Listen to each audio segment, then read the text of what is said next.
वाले, दुनिया बनाने वाले, दुनिया बनाने वाले, क्या तेरे मन में समाई है? काया बनाई तूने, काहे को दुनिया बनाई? दुनिया बनाने वाले, दुनिया बनाने वाले, क्या तेरे मन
हो पाप से है भारती।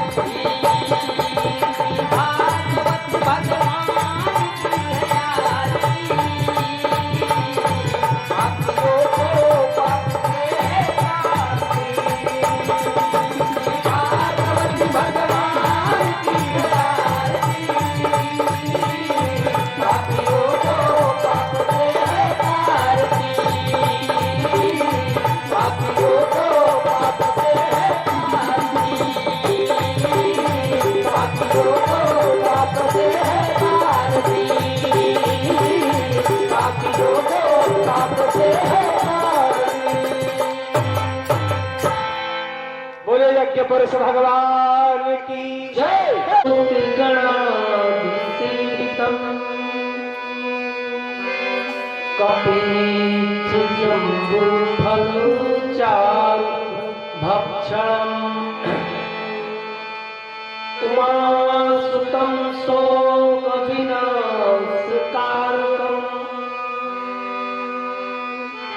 नमामि विघ्नेश्वरपादपङ्कजम् मङ्गलं भगवान् विष्णु मङ्गलं गरुडध्वजा मङ्गलं पुण्डरीकाक्ष मङ्गलाय तनोहरे कृष्णाय वासुदेवाय हरे परमात्मने प्रणतक्लेशनाशाय गोविन्दाय नमो नमः। या तुषारहारधवला या शुभ्रवस्त्रावृता या वीणावरदण्डमण्डितकरा या श्वेतपद्मासना या ब्रह्माच्युत शङ्करो प्रभृतिर्देवैः सदा वन्दिता सा मां पातु सरस्वती भगवती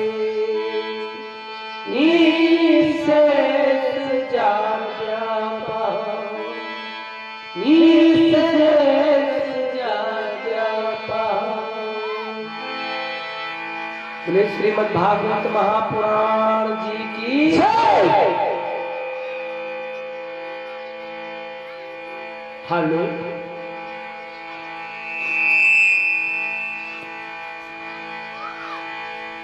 थोड़ा सा इसको इधर उधर करेंगे क्या, घुमाएंगे। अगर पूरे संसार में तीनों लोकों में कहा जाए भगवान की कथा के सबसे बड़े रसिक तो भगवान शिव, और जिसे भगवान की कथा प्रिय है ना वही सुंदर होता है। सत्य का स्वरूप कल्याणकर्ता जो कि बहुत ही सुंदर है, जिनके लिए पार्वती माँ ने 12 वर्ष भयंकर तपस्या करने के उपरांत भगवान शिव को प्राप्त करने में सफल हुई थी।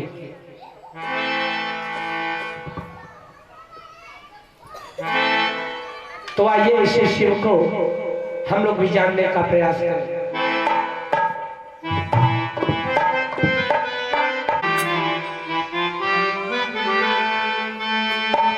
कर्पूर गौरम करुणावतारम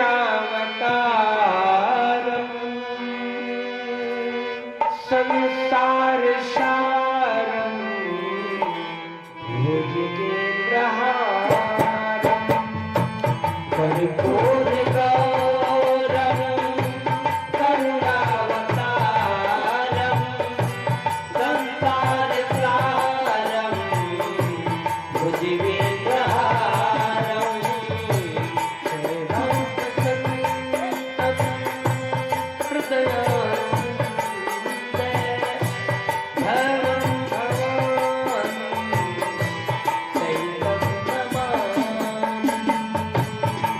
सदा वसन्तं हृदयारविन्दे भावं भवानी सहितं नमामि माता च पिता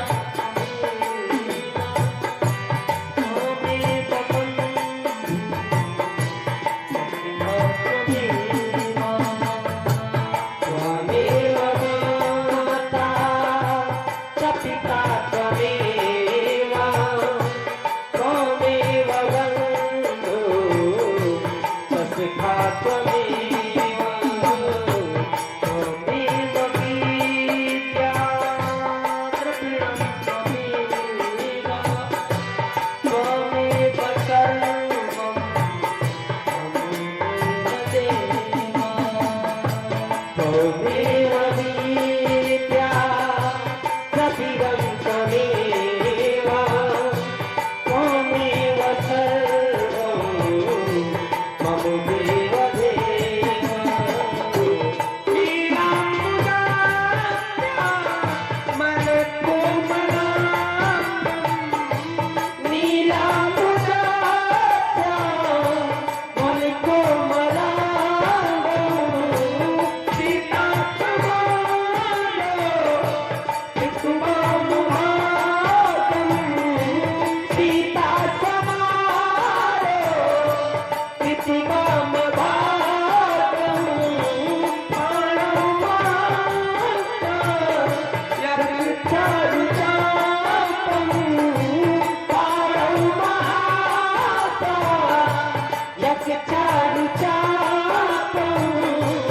नमामि रामं रघुपतिनाथं मनोजवं कृततुल्यवेगं गीतप्रियं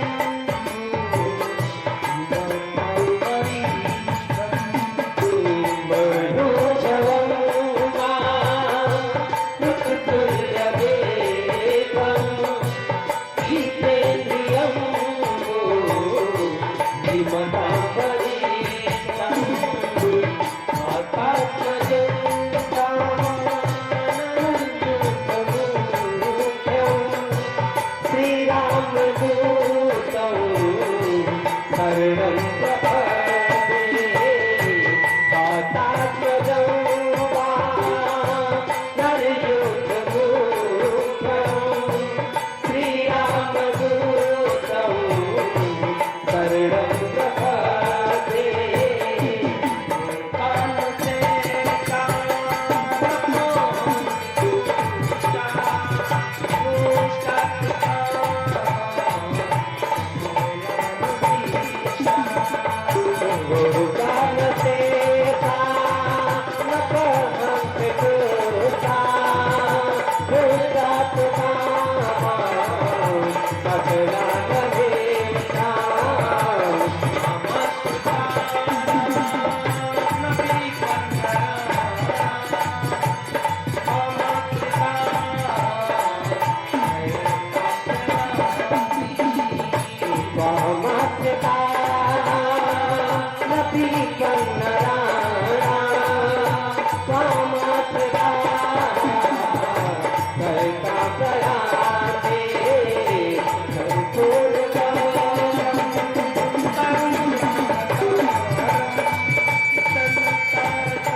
Wow.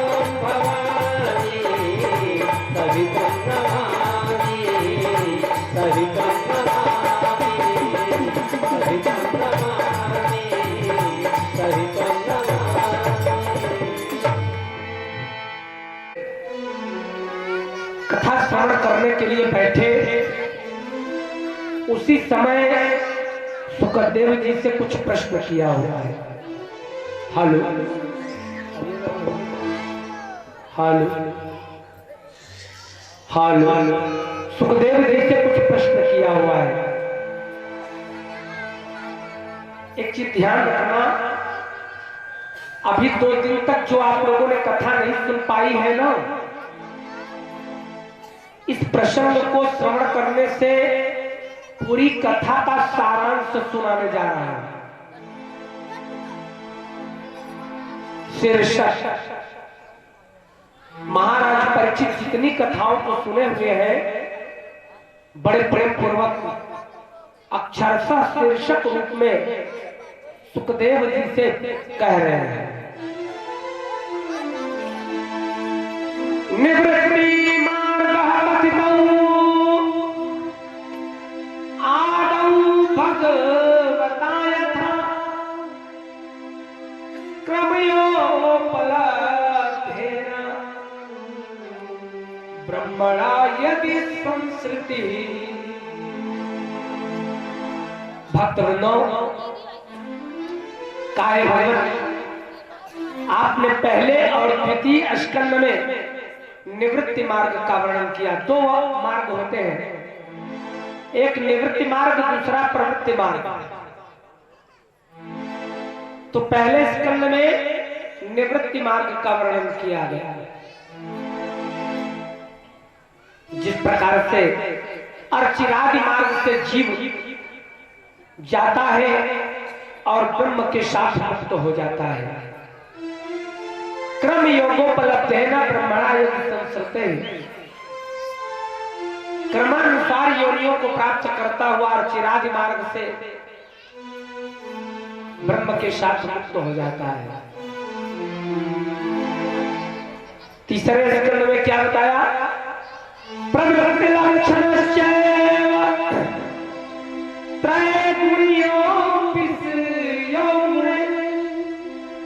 योषावलीन प्रकृते गुण सर्ग पुनः पुनः। आपके पुनर्जन्म का कारण ये तय है कि जीव का पुनर्जन्म होना तय है, लेकिन ये तय नहीं है कि मनुष्य योनि में ही होना है। क्योंकि 84 लाख योनियां हैं, 83,99,999 योनियां मनुष्य को छोड़कर। तो ये तय नहीं है कि आपको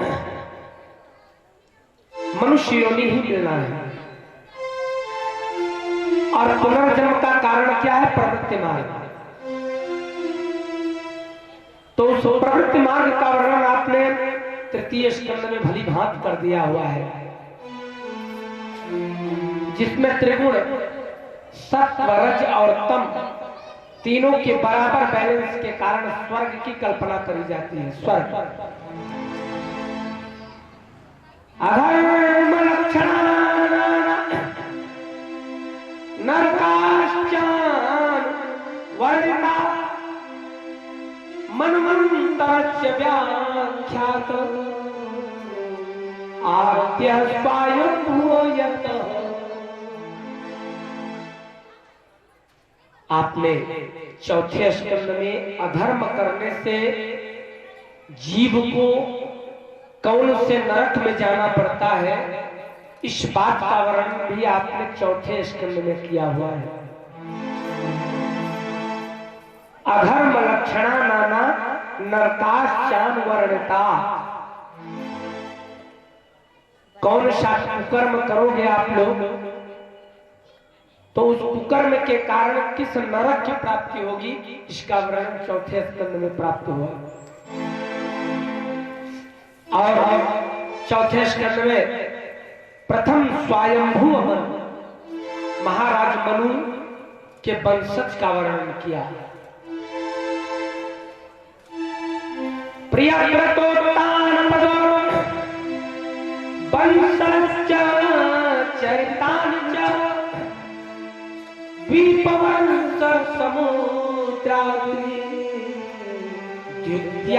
उवाच बृहस्पति।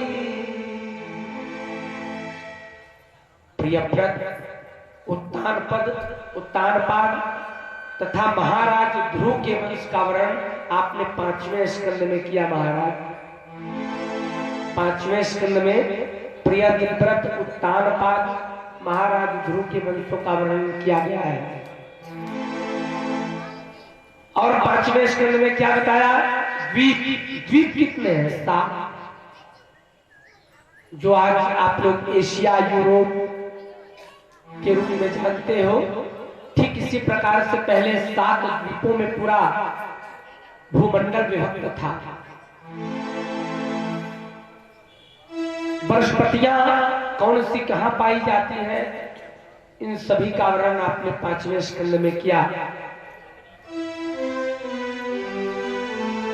धरा मंडल संस्थान भागलक्षण मानता ज्योतिषाम विवराणां च यथेतद् मुत्सृत विभु। पृथ्वी क्या है? पृथ्वी की उत्पत्ति कैसे हुई,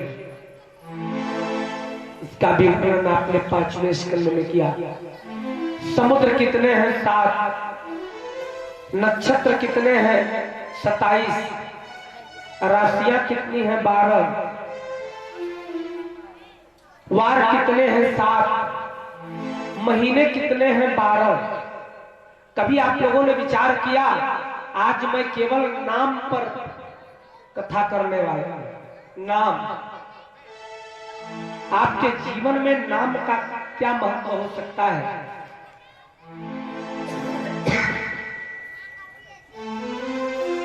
इसी पर आज मैं प्रवचन करने वाला हूं।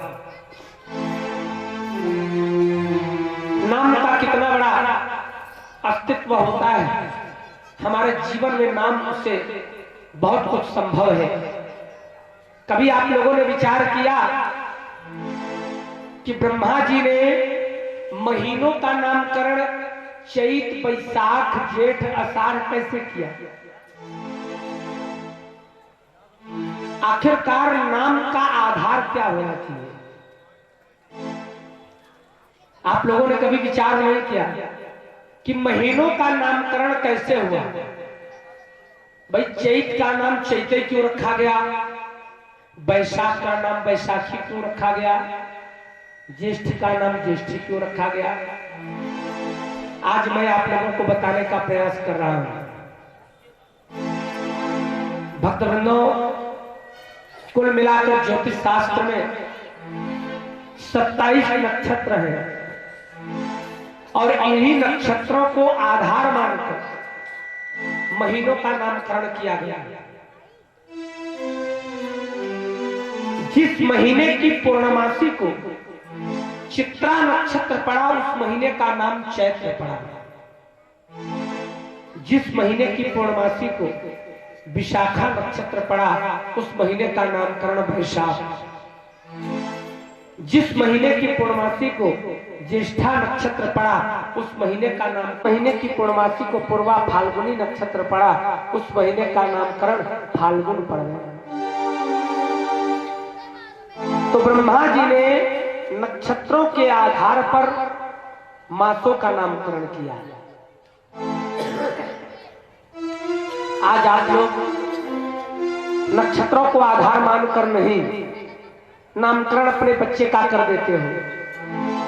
यह कहां तक सही है, आज की कथा से आप लोगों को मिलेगा। आधुने महाभाग यथैव नरकान्नरः नानोग्रयातनान्यं तन्मे व्याख्यातुमर्हसि। सुखदेव जी के सामने महाराज परीक्षित हाथ जोड़कर बोले, कहा प्रभु आप मुझे कोई ऐसा उपाय बताइए कि जब से आपने चौथे स्कंद में नरक का वर्णन सुना दिया है ना, हम डरते रहते हैं, क्योंकि जीव से जाने अनजाने में सत्कर्म और कुकर्म दोनों होता रहता है। सत्कर्म और कुकर्म दोनों। तो हे प्रभु, कृपा करके हमें आप बताइए कि उन कोई भी ऐसा उपाय बता दीजिए जिसको कर लेने से हमें उन भयानक नरकों में न जाना पड़े। यथैव नरकान नरः, जिसमें बहुत बड़ी यातनाएं दी जाती हैं यमदूतों के द्वारा। सुखदेव जी ने जब इतना सुना तो सुखदेव जी मुस्कुराकर महाराज परीक्षित के प्रश्नों का उत्तर दे रहे हैं। न चेती है पचितिं यथांहसा कृतस्य कुर्या मनहूति पाणी भी ध्रुवं समय प्रेत्य नरकानुपैति।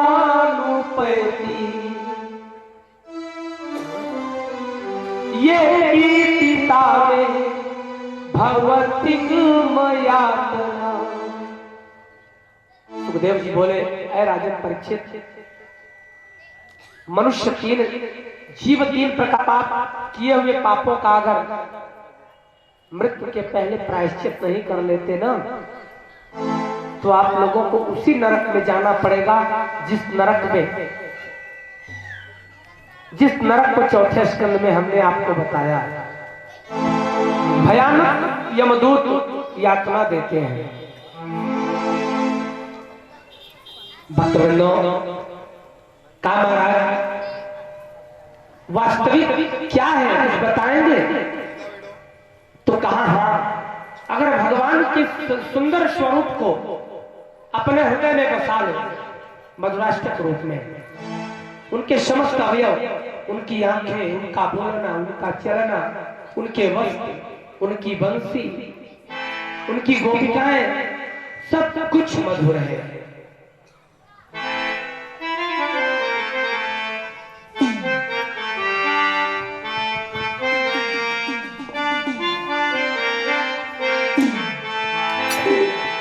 सुखदेव जी महाराज परीक्षित से मधुराष्टक पान करने की बात कर रहे हैं।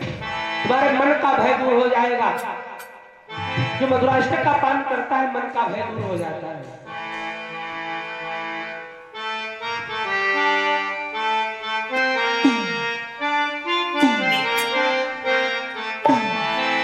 और धर्म मधुरम बदनम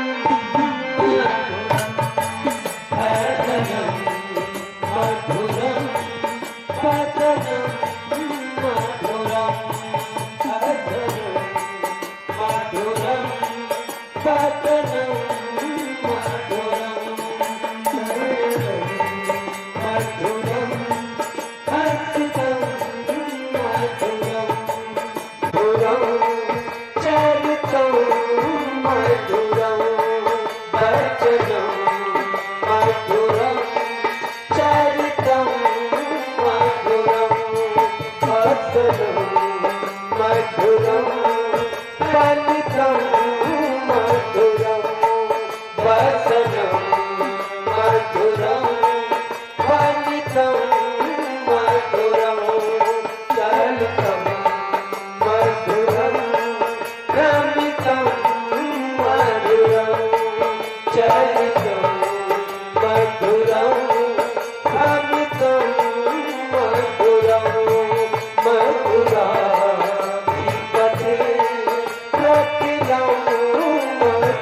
की जय।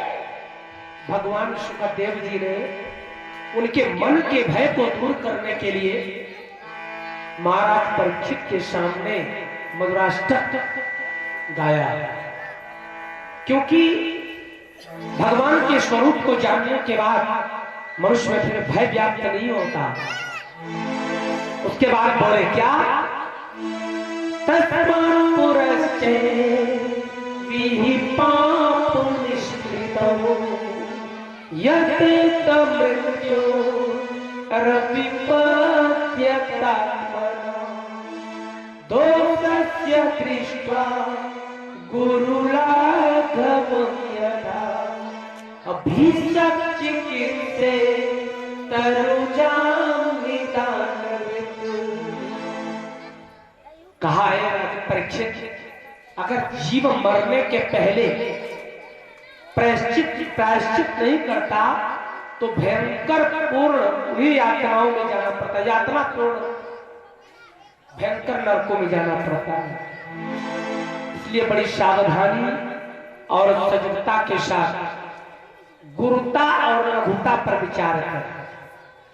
ठीक उसी प्रकार से जैसे आप लोग अपने रोग पर काबू पा लेते हो, करें ना, दोषस्य दृष्ट्वा गुरुलाघवं यथा भिषक् चिकित्से तरुजां निदानवित्।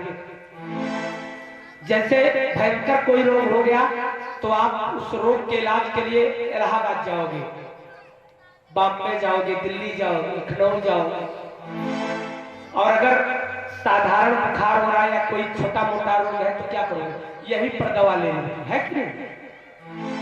जिस प्रकार से आप लोग अपने शरीर को सुरक्षित करने के लिए रोगों को गुरुता और लघुता पर विचार कर उचित मार्गदर्शक यानी डॉक्टर की खोज करते हो, उसी प्रकार अपने जीवन में सद्गुरु की खोज करना, और वही सद्गुरु ही आपका पार लगा सकता है जीवन में। The very important person of the गुरु। बतरंदो जीवन का बहुत बड़ा, बहुत ही महत्वपूर्ण आपके जीवन का अंश सद्गुरु होता है। गुरु की, सद्गुरु की परिकल्पना नहीं की ना तो आपका जीवन व्यर्थ है। देख लीजिए, राम जी के जीवन को उठा लीजिए, महाराज वशिष्ठ जैसा सद्गुरु।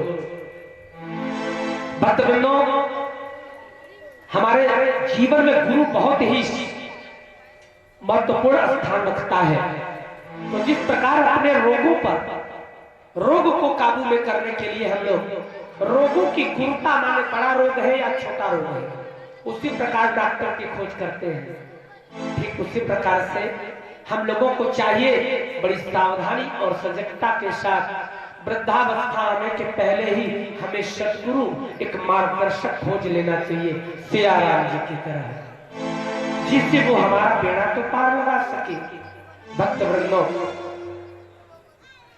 महाराज परीक्षित ने सुना इतनी बात तो पुनः बोल उठे सुखदेव जी से। क्या कहा, राजो बात। महाराज परीक्षित कर रहे हैं,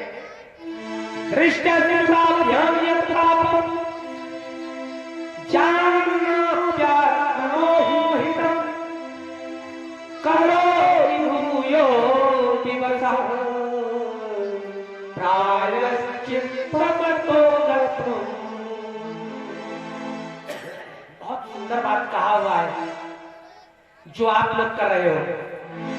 महाराज परीक्षित बोले कि हे भगवान, हम लोग जानते हैं कि फला कर्म करना पाप है, हम लोग जानते हैं कि फला कर्म करना पाप है, फिर भी वो कर्म करते हैं। जैसे दहेज लेना पाप है कि नहीं, लेकिन फिर भी दहेज लेते हैं। नीम की डाल काटना पाप है, क्यों? चैत में और कुआर में नीम की डाल नहीं काटोगे, क्या उसमें से देवी मैया पूस के महीने में हट जाती है क्या? पूस के महीने में अपने स्वार्थ के लिए कि हमें छाया की आवश्यकता है तो हम लोग नीम की डाल को काट देते हैं, अर्थात अपने स्वार्थ को सिद्ध करने के लिए। हम लोग जानते हैं कि फला कर्म करना पाप है, फिर भी पाप करते हैं। दृष्टस्वदाभ्याम यत् पापम जानम नाप्यात् मनोहितम, अपने हित को साधने के लिए हम पाप करते हैं। करोति भूयो विमर्शः प्रायश्चित्तमतो कथम। महाराज, जिस कर्म को हम जानते हैं कि पाप है और उसके बावजूद भी उस कर्म को करते हैं, तो ऐसे पापों का प्रायश्चित कैसे संभव है? कितना सुंदर प्रश्न किया हुआ है। और क्या कहा महाराज परीक्षित ने? वचन निवर्तते भरता क्वचित् चरति तत्पुनः प्रायश्चित्तो पार्थम मन्ये कुंजर शौचवत्। भक्तवृंदो, पाप करते हैं, पाप के बाद पुण्य करते हैं। जैसे आप लोग पाप करते हैं, पाप करने के बाद गए गंगा नहा लिया, सत्यनारायण भगवान की कथा सुन ली, प्रदोष आज है व्रत कर लिया, चांद्रायण व्रत कर लिया पाप को काटने के लिए, सुंदर कांड करवा दिया, शंकर जी की पूजा कर डाली। ये क्या है? ये सब पाप को काटने के साधन है। क्वचित निवर्तते भद्रात् क्वचित चरति तत् पुनः। क्या गंगा नहाने के बाद पुनः पाप आप लोग नहीं करते? गंगा नहाने के बाद भी आप लोग पाप करना शुरू कर देते हैं। और क्या कहा महाराज? क्या सत्यनारायण भगवान की कथा को श्रवण करने के बाद आप लोग पाप नहीं करते? सत्यनारायण भगवान की कथा को श्रवण करने के बाद भी आप लोग पाप करना शुरू कर देते हैं। तो महाराज, हमें तो शंका हो रही है। प्रायश्चित मतो पार्थम मन्ये कुंजर शौचवत्। हमें तो ऐसा लग रहा है कि हम लोगों का कर्म वैसे ही है, पहले पाप किया, फिर पुण्य किया और पुनः पाप कर लिया। तो हालत तो वही हुई। कुंजर माने हाथी होता है। जैसे हाथी का स्नान, हाथी को ले जाइए, बढ़िया खूब नदी में खरहरा माच करके नहलवाइए और नहलवाने के बाद महुआ के पेड़ के नीचे बांध दीजिए और वो सूंड से धूल फेंके। यही हालत आप लोगों की है। आप लोग पाप करते हो, पाप के बाद पुण्य करते हो और पुण्य के बाद पुनः पाप कर बैठते हो। तो आप लोगों का पुण्य, आप लोगों का सत्कर्म हाथी के स्नान के बराबर हुआ। मन्ये कुंजर शौचवत्। तो महाराज, सच्चा प्रायश्चित क्या है हमें ये बताइए। कितनी सुंदर, जो आप लोग कर रहे हो वही प्रश्न कर रहे हैं। आप पाप भी करते हो, पुण्य भी करते हो और पुण्य के बाद पुनः पाप करते हो। तो सच महाराज परीक्षित ने जब सुना तो बड़े प्रेम पूर्वक महाराज परीक्षित से बोले। क्या कर रहे हैं? कर्मणा कर्म निर्हारो न हात्यं इष्यते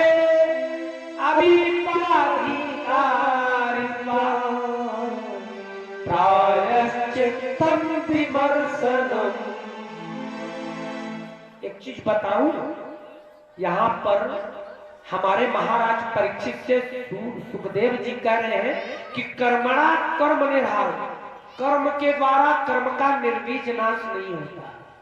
ऐसे समझ में नहीं आएगा आप लोगों को, क्योंकि ये पूरा तात्विक विवेचन है। भागवत, श्रीमद् भागवतामृत, द भागवत फिलॉसफी, ये भागवत दर्शन है। भक्तवृंदों, मैं और सरल कर दे रहा हूं। पहला कर्म हुआ है आपका पाप करना, दूसरा कर्म हुआ पुण्य करना। एक कर्म हुआ पाप भी करना कर्म हुआ और पुण्य करना भी कर्म हुआ। तो यहाँ पर सुखदेव जी महाराज परीक्षित से बोले कि कर्म के द्वारा कर्म का निर्बीज नाश नहीं होता।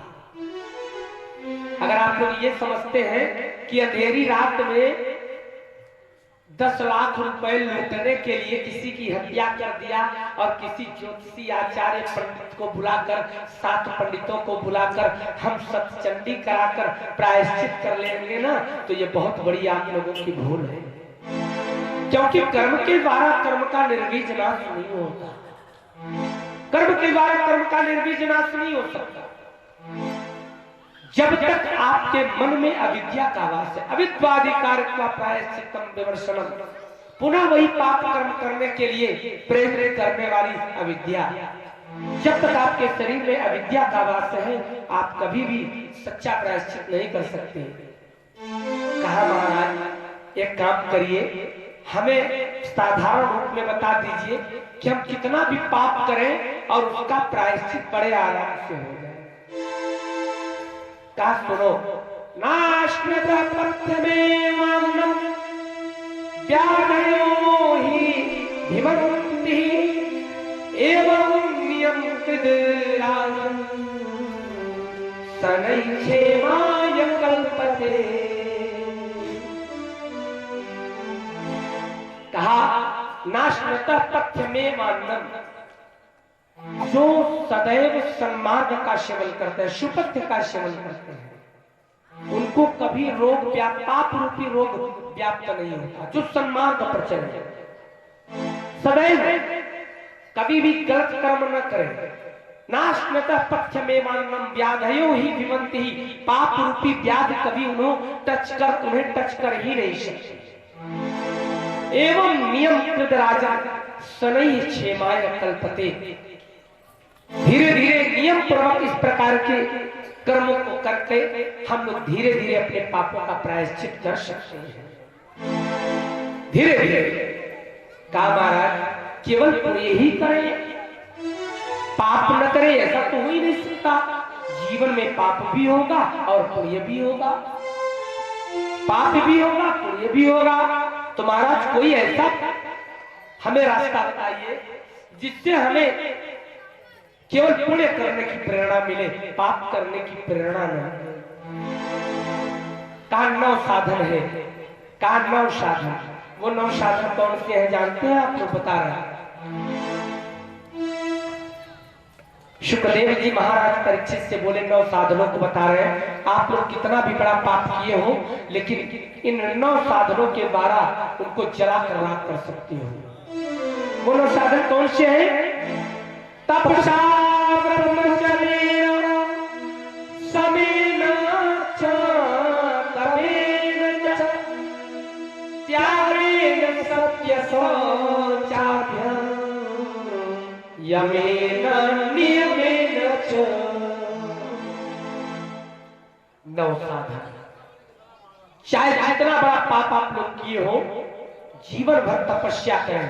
क्या तपस्या संभव है? हे भैया यहां तक आवाज आप लोगों की आ रही, लोग डिस्टर्ब हो रहे हैं।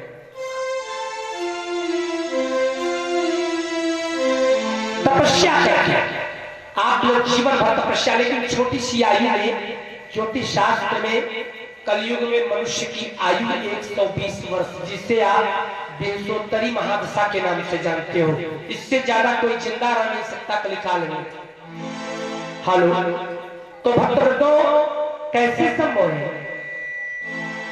तपसा ब्रह्मचर्य, तपस्या करके।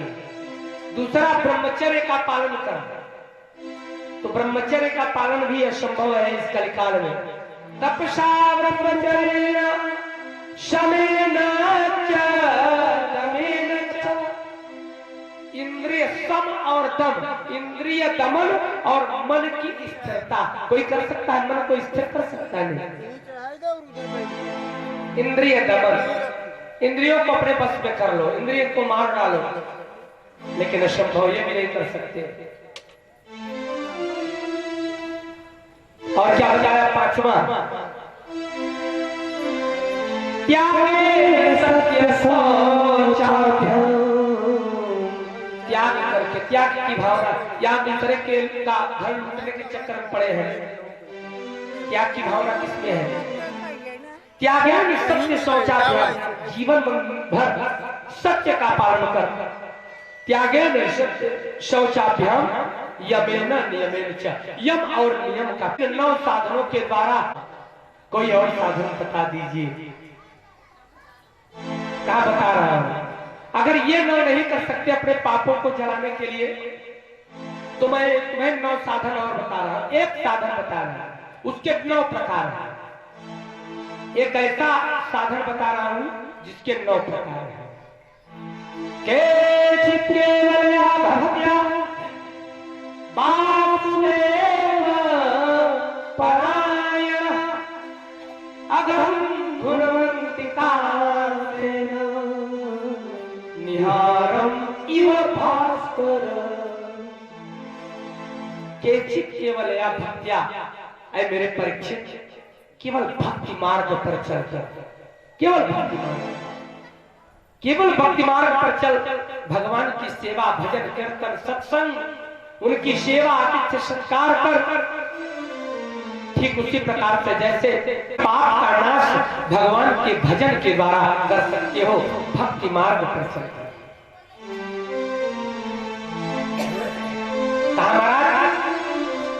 आपने बताया इस भक्ति के 9 प्रकार हैं। वो 9 प्रकार कौन से हैं? तो भक्ति के 9 प्रकार जान लीजिए। श्रवणम कीर्तनम विष्णु स्मरणम पादसेवनम अर्चनम वंदनम दासम सख्य आत्मनिवेदनम। भक्तजनों, भक्ति के 9 प्रकार, भगवान का भजन श्रवण कर, श्रवणम कीर्तनम, दूसरा कीर्तन करके, श्रवणम कीर्तनम विष्णु स्मरणम, जिस कीर्तन को सुनो, जिस भजन को सुनो, जिस कीर्तन को करो, अकेले में आकर स्मरण करो। श्रवणम कीर्तनम विष्णु स्मरणम पाद सेवनम। पाद सेवन, सदगुरुदेव भगवान के चरणों की सेवा कर, उनके चरणों को दबाकर भगवान की मूर्ति की सेवा कर, लड्डू गोपाल कन्हैया की सेवा कर। श्रवणम कीर्तनम विष्णु स्मरणम पाद सेवनम अर्चनम वंदनम दासम।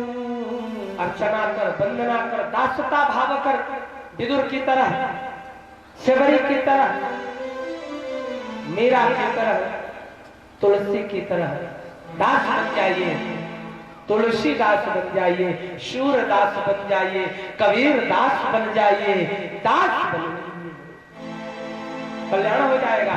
आप समस्त पापों को जलाकर राख कर देंगे। कहा महाराज क्या करना होगा, कृपा करके बता दीजिए।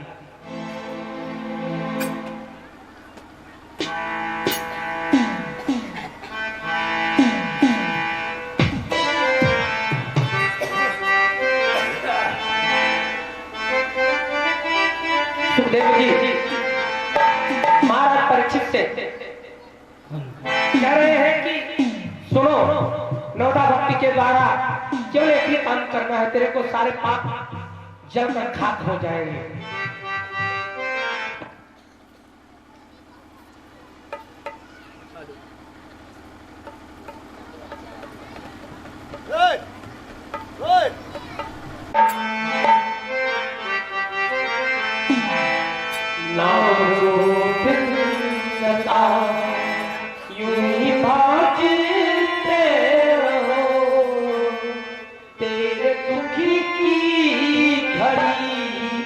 यूं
भक्तवृंदों, सुखदेव जी ने कहा देखो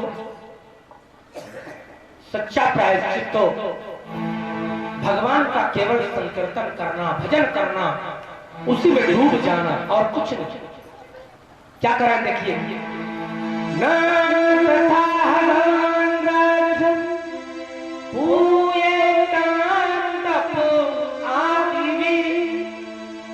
राजन तपस्या इत्यादि के द्वारा भगवान को पाया नहीं जा सकता, असंभव सा लगता है।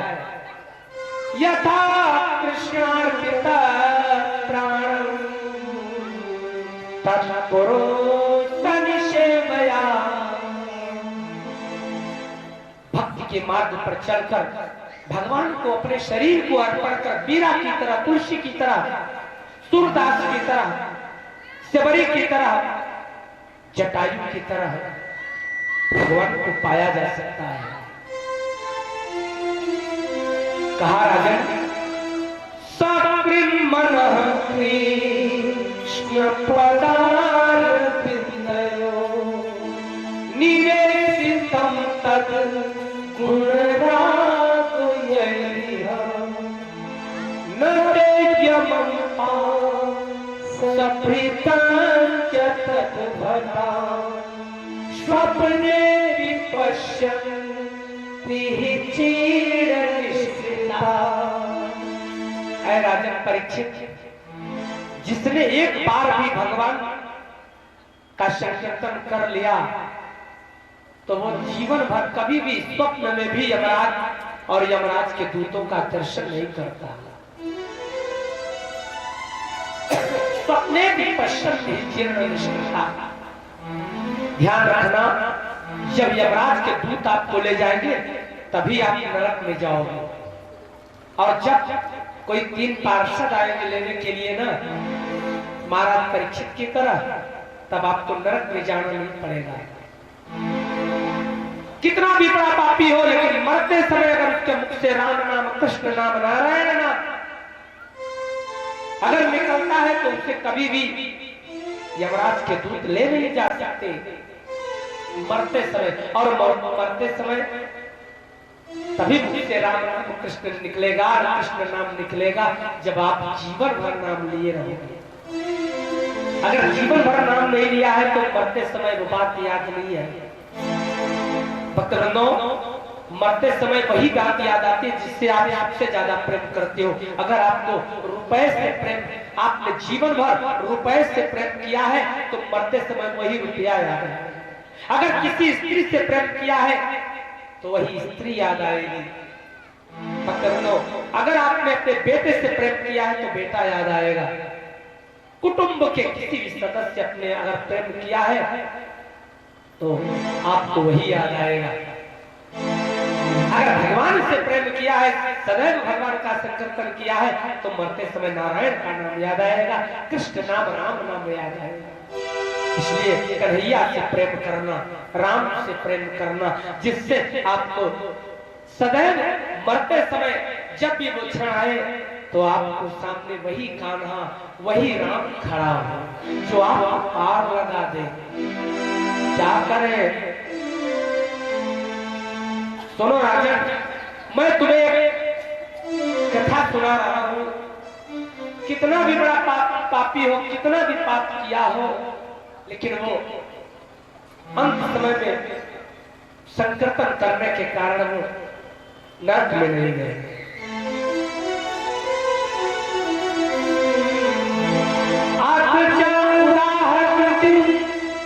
इतिहास पुरातन अदुनाम विष्णुमयो संवादस्तम निबोधने। एक ऐसी कथा जिसमें भगवान के पार्षद और यमराज के दूतों का संवाद युद्ध हुआ है। संवाद युद्ध कहते हैं शास्त्रार्थ, शास्त्रों के अर्थ को जानना। जब किसी विशेष व्यक्तियों के बीच में वार्तालाप होता है, धार्मिक वार्तालाप, उसे शास्त्रार्थ कहते हैं। निरर्थक बातों की चर्चा नहीं।